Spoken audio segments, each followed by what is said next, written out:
Então, esse é o nosso tema de hoje, geopolítica ambiental. A gente vai tratar dos recursos hídricos, né? Ou, como se convencionou chamar, geopolítica da água. Um pouco continuando, como eu falei para vocês, esse nosso conteúdo de recursos hídricos. Aqui os meus avisos, né? Na aula eu já falei da gabarito do simulado, gabarito da prova. E a gente termina a nossa matéria debatendo, né, a importância da preservação dos rios com aquele conceito que eu tratei, que eu aprendi para vocês, sobre saúde dos rios. Né? Ou seja, um corpo hídrico, a gente precisa manter certas características que são importantes para a sua saúde. Né? A gente terminou um pouco com esse debate na nossa aula. Né?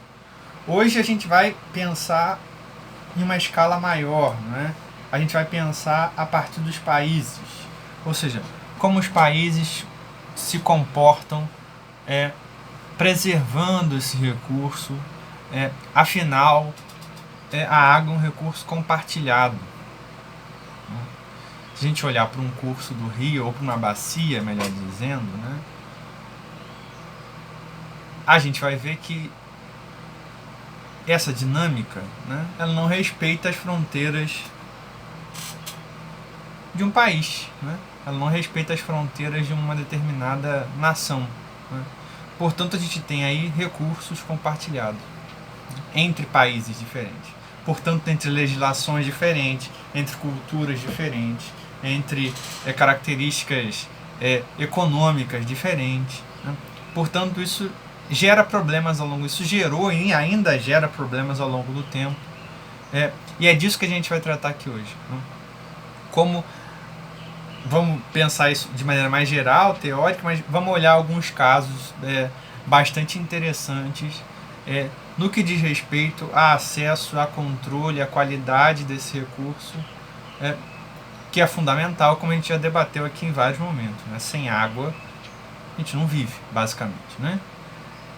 E aí, essa definição, né? O planeta possui uma rede de milhares de cursos d'água que permitiram o florescimento de muitas civilizações ao longo do tempo. A gente já conversou sobre isso aqui, não é?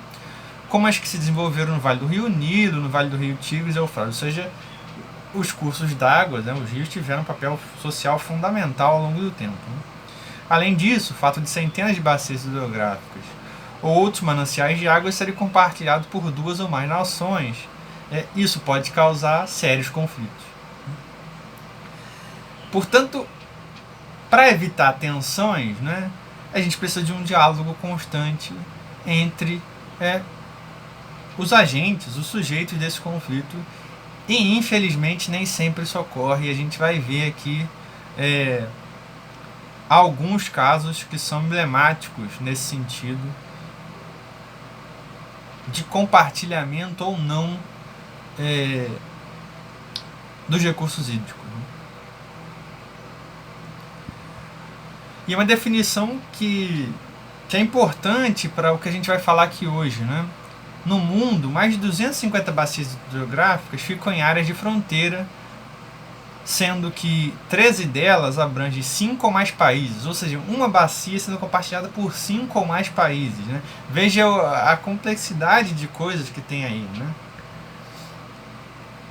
Aproximadamente 40% da população mundial vive em uma área com uma bacia hidrográfica compartilhada.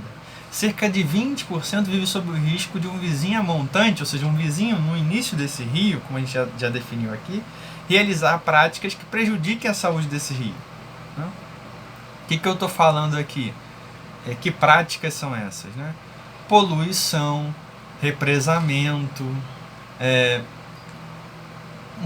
pescas excessivas que vai modificar esse ecossistema, desmatamento que vai modificar esse curso d'água, vai modificar a vazão. Vamos pensar sobre o ponto de vista do represamento. Né? A montante você tem um país e a jusante você tem outro país. Né?